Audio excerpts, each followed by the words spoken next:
The clinking of forks against plates filled the tense silence that hung over our Wednesday night dinner. I gazed across the table at Rowan, my husband of 6 years, trying to find a trace of the affectionate man I had married, but his eyes refused to meet mine. Instead, he hurriedly shoveled pasta into his mouth. My gaze shifted to his phone beside his plate. A notification flashed on the screen, almost daring me to open it. Against my better judgment, I gave in to temptation. Rowan didn't even notice as I leaned over and unlocked his phone. His acting skills had become so convincing. The message on the screen hit me like a slap in the face. Can't wait to feel you inside me again. Meet at our place in an hour. The sender's name? Marcel. I read it again, my heart pounding as the words dug into my consciousness like shards of glass. So this was why he'd been so distant lately, coming home late without explanation, his attention wandering to who knows what dark thoughts. Everything okay, honey? Rowan's voice pulled me from my shock. His tone was as innocent as ever, one he had perfected over God knows how long. I slid his phone across the table, unable to form words. His face drained of color as his mask cracked, panic flashing across his features. In that instant, I knew the man I thought I knew was just a facade. I can explain, he began, but I raised a hand, cutting him off. Don't bother, I said, my voice trembling with a mix of heartbreak and fury. Just tell me one thing. How long has this been going on? Rowan opened his mouth but quickly closed it again, his shoulders slumping in defeat. 6 months, he finally admitted. The words landed like a gut punch. 6 months of lies and betrayal, while I had been faithfully tending to our home and planning a future with a man who had already checked out of our marriage. Who is she? I demanded, though I already knew the answer. Marcella, the beautiful 20-something interior designer who had worked on a project in Rowan's office. He chuckled bitterly. Does it really matter? She's someone who made me feel things I haven't in years. His words sliced through what little remained of my heart. I wanted to crumple to the floor, to scream until my voice gave out, but I refused to let him see how broken I was. Summoning all the strength I could, I stood up and headed for the door, grabbing my purse on the way. Where are you going? He called after me, the first sign of concern entering his voice. I turned to face him, my vision blurry with unshed tears. I'm leaving, I said, my voice cold with finality. When I come back, you'd better be gone because I don't even recognize you anymore. I yanked the door open, storming out into the night. Each step away from my shattered marriage solidified my resolve. I had been a fool to believe in the perfect life we had built, but that illusion had been shattered beyond repair. I spent the night in a hotel, tears flowing freely as the reality of Rowan's betrayal suffocated me. How could the man I loved, the one who had promised to cherish me, throw away our marriage so callously? The next morning, fueled by anger but determined to take action, I contacted a private investigator. Within 24 hours, he had uncovered a disturbing trail of evidence that left me trembling with rage. Rowan hadn't just been having an affair with Marcella. The investigator's report showed multiple affairs over the past year, complete with emails, credit card statements, and dated photos of Rowan entering various hotels with different women. I'm so sorry, Mrs. Davies, the investigator said as he laid out the damning evidence on my kitchen table. Your husband has been quite prolific in his indiscretions. I clenched my fists, struggling to keep my nausea at bay. One name in particular stood out to me. Marcella, the woman whose text had blown the lid off this entire mess. I want to know everything about her, I demanded. Where she lives, where she works, all of it. 2 days later, he gave me the address. A luxury apartment in an upscale area of town. Rowan must have been funneling money to keep Marcella living in style while I was at home, oblivious. Fueled by a reckless impulse, I drove to Marcella's place, using the temporary code the investigator had obtained to enter the lobby. Her door was unlocked, a perfect opportunity to confront the woman who had helped destroy my life. As I stormed inside, I was greeted by lavish decor that confirmed my husband's mistress had expensive tastes. Hello? A silky voice called from another room. Is that you, Rowan?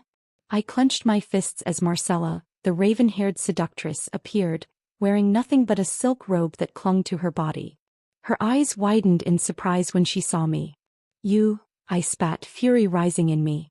You're the Tanuka who destroyed my marriage. Instead of looking ashamed, she raised an eyebrow, a mocking smirk curling her lips.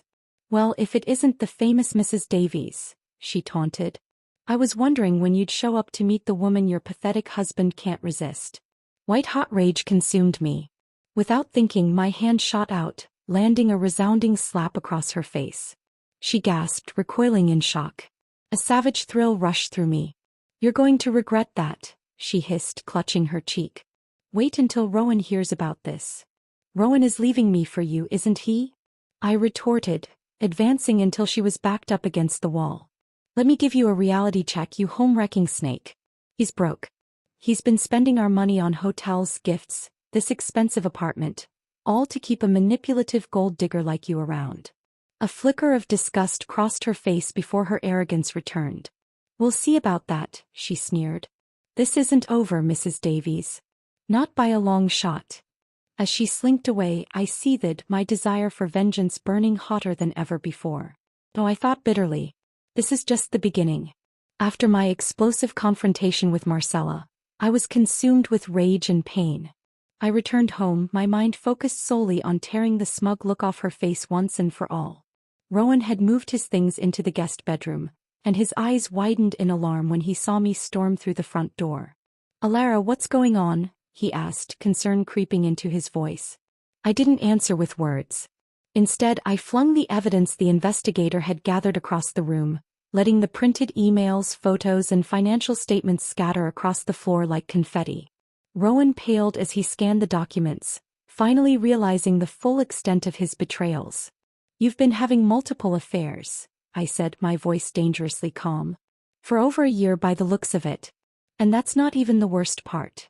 I held up another set of papers. Evidence of the money Rowan had been funneling into a hidden account to fund his luxurious escapades with his mistresses. The money, I hissed. How could you steal from our accounts to wine and dine your Anger flashed in his eyes as he stood up, his chest puffing out.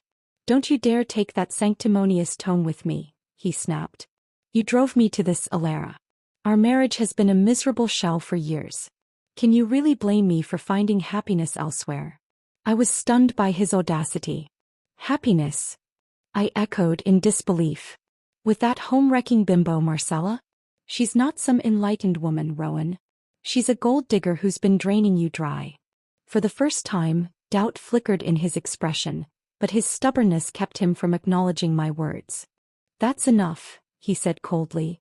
I want a divorce, Alara. I've already contacted my lawyer to start the process. I'm done with your judgmental nagging and this miserable excuse for a marriage. His words cut through me like a blade. I recoiled, feeling my world spin as I watched him gather his things and storm out the door, not even sparing me a second glance. Just like that, it was over. My dreams, my life as I knew it, shattered in an instant by the man who had once promised to love me forever. Amidst the wreckage of my marriage, I screamed, an anguished cry that shattered the numbness inside me.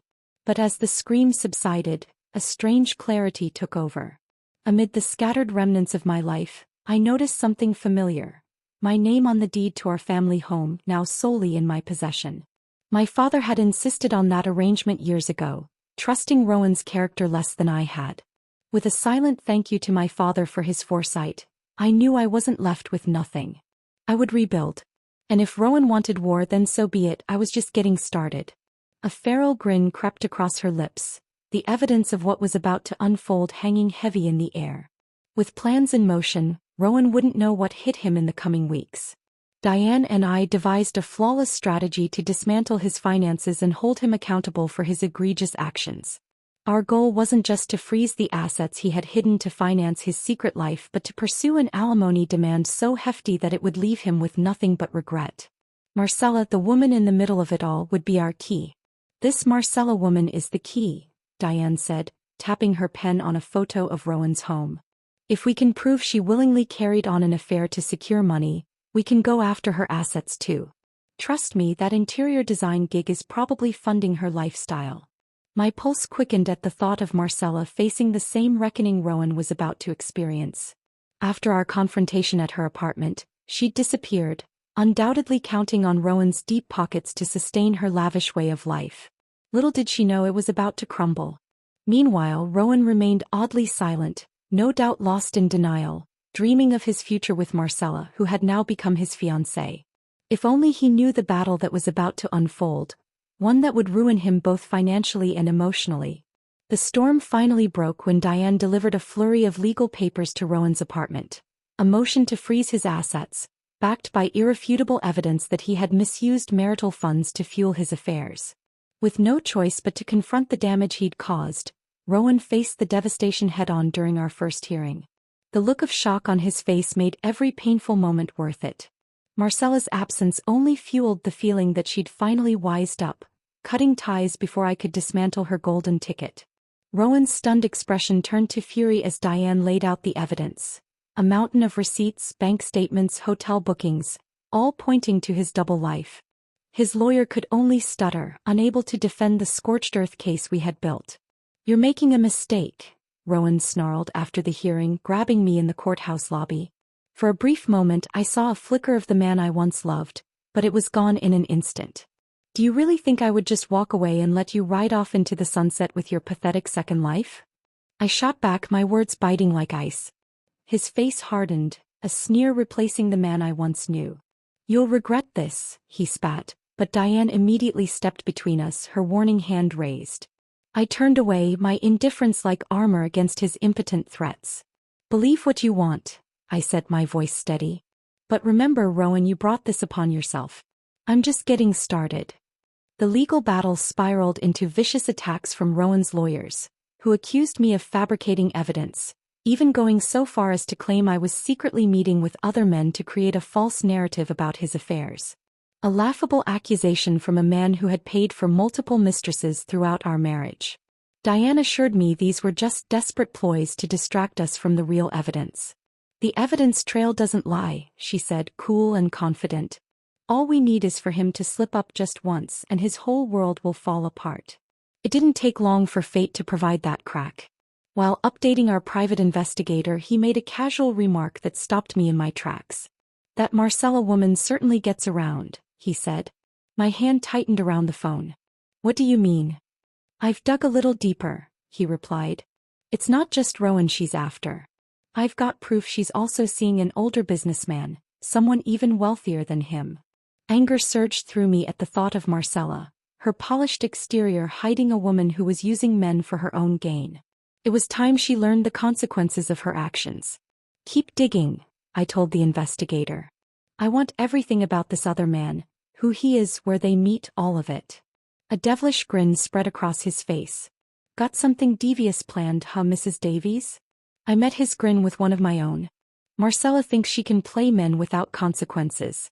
It's time she learned a lesson." Over the following weeks, Diane and I worked closely with the investigator, quietly assembling a case that would expose Marcella's deceit. We gathered photos of her entering a luxury condo owned by Christopher Woodrow, a wealthy businessman with a powerful, image-conscious wife. Diane mused as we pored over the surveillance shots. Mistresses always tell their lovers they'd never leave their wives. But when the wife finds out, it's game over. I felt a thrill of anticipation. Marcella would soon have her perfect life shattered, just as Rowan's was about to. He thought he could build a future with her? Let's see how long that lasts once the truth comes out. After weeks of gathering damning evidence, everything was set. I felt a surge of excitement as I dialed Diane's number. "It's time," I said, my voice final. "Let's bring this all down."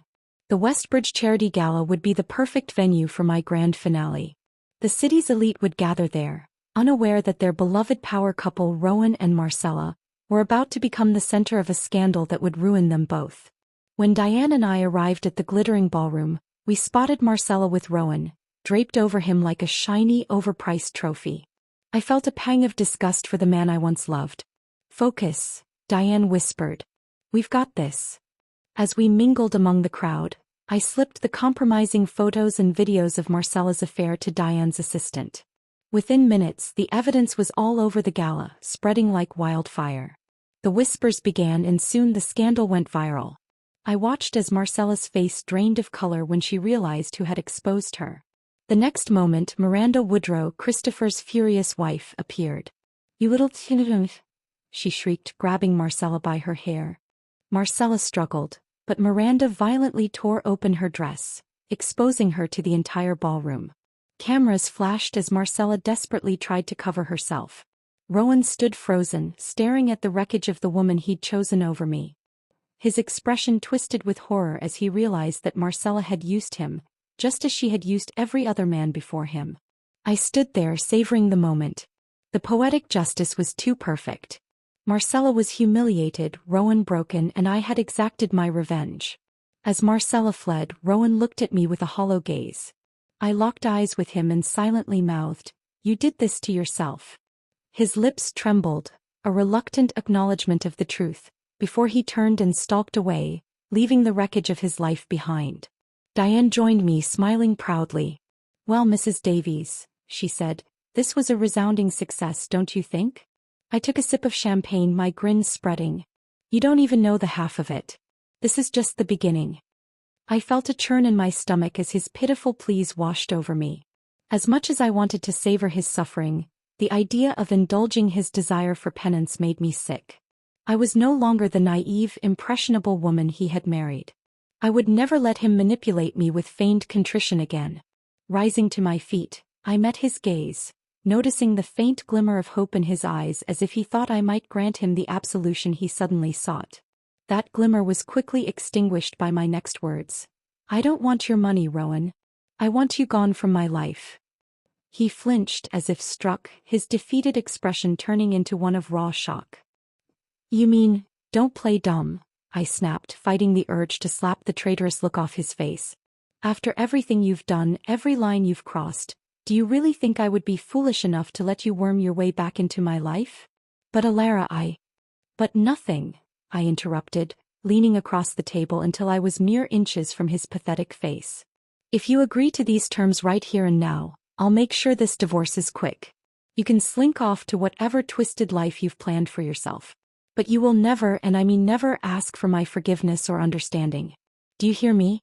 You lost that right the moment you used our vows as toilet paper." Rowan could only gape, grasping for words that wouldn't come. Diane placed the paperwork on the table between us and gave him a ghost of a nod. "Your choice, Mr. Davies," she said, her voice cold. The tiny text on the papers loomed large as the weight of his decision settled in.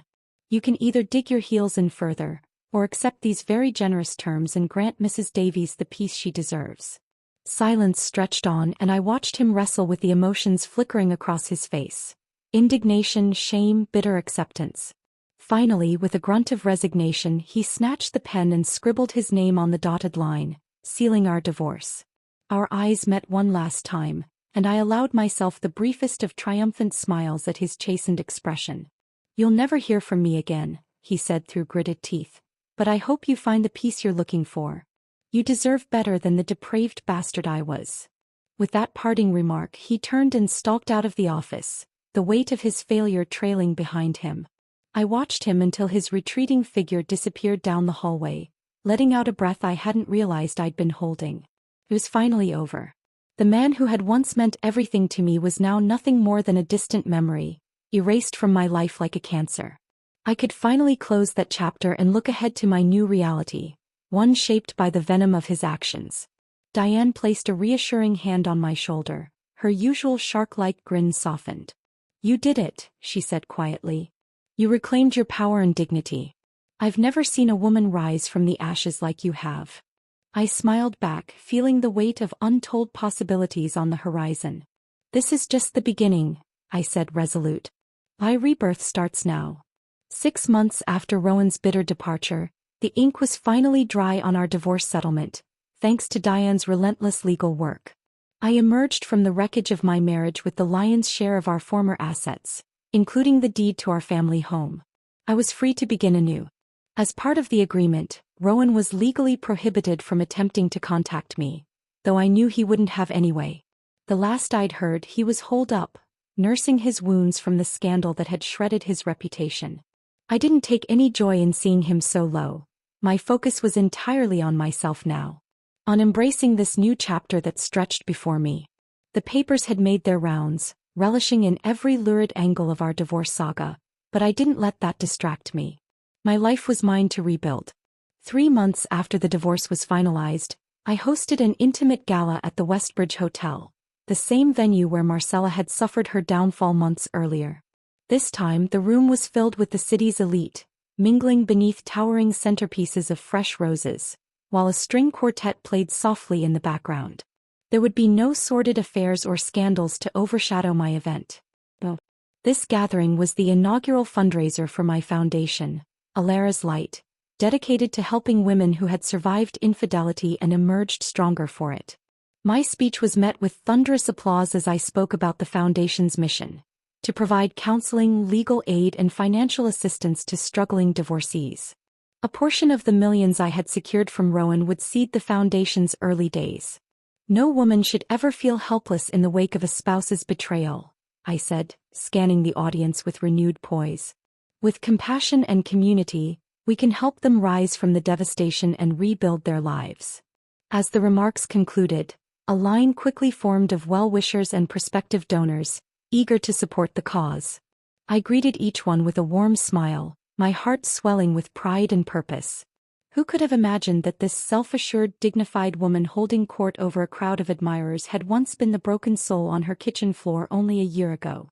The transformation was nothing short of miraculous, a testament to the power of resolve and the pursuit of justice. Amidst the crowd, I barely noticed a newcomer waiting at the back of the line. He was a trim, handsome man in his early 40s, with striking hazel eyes that gleamed with admiration. "Mrs. Davies," he said warmly as his turn arrived, his voice carrying a faint British accent. "I must commend you on such a worthy and impactful mission. Your story of overcoming unimaginable heartbreak is nothing short of inspiring." I raised an eyebrow, intrigued despite myself by his effusive praise. His polished demeanor and well-fitted tuxedo suggested he was a man of means. "You're too kind, Mr. Douglas," I replied, a coy smile playing at my lips. "Nigel Douglas." He introduced himself, his smile roguish. "A good friend of Christopher Woodrow's, though I suspect we travel in rather different circles these days after his personal unpleasantness." I couldn't help but smile at the understatement. The affair between Marcella and Christopher Woodrow had certainly destroyed his marriage and reputation. "I'm a journalist by trade," Nigel continued, "but my true passion has always been amplifying stories like yours. Stories of courage, perseverance, and resilience." I felt a flutter in my chest as our eyes locked, the air between us crackling with a subtle tension. This Nigel Douglas was certainly charming, and more than a little easy on the eyes. "Well, Mr. Douglas," I said, extending my hand with a smile, "if the spirit moves you, perhaps you'd allow me to share a more intimate account of my trials over a drink sometime soon?" His grip was warm and confident, holding mine perhaps a touch longer than necessary. "I would be utterly delighted, Mrs. Davies," he said, his voice rich with promise. As he disappeared into the crowd, a spark of excitement ignited within me, an excitement I hadn't felt in a long time. For the first time in ages, I felt the thrill of new possibilities, the hope of a future free from the chains of my past. Rowan's betrayal had nearly destroyed me, but with my own iron resolve, I had turned that devastation into triumph. The future was finally mine to shape on my terms. This night, under the glittering chandeliers of Westbridge, was just the beginning of my new dawn. No longer a victim, but a victor reborn from the ashes of my former life.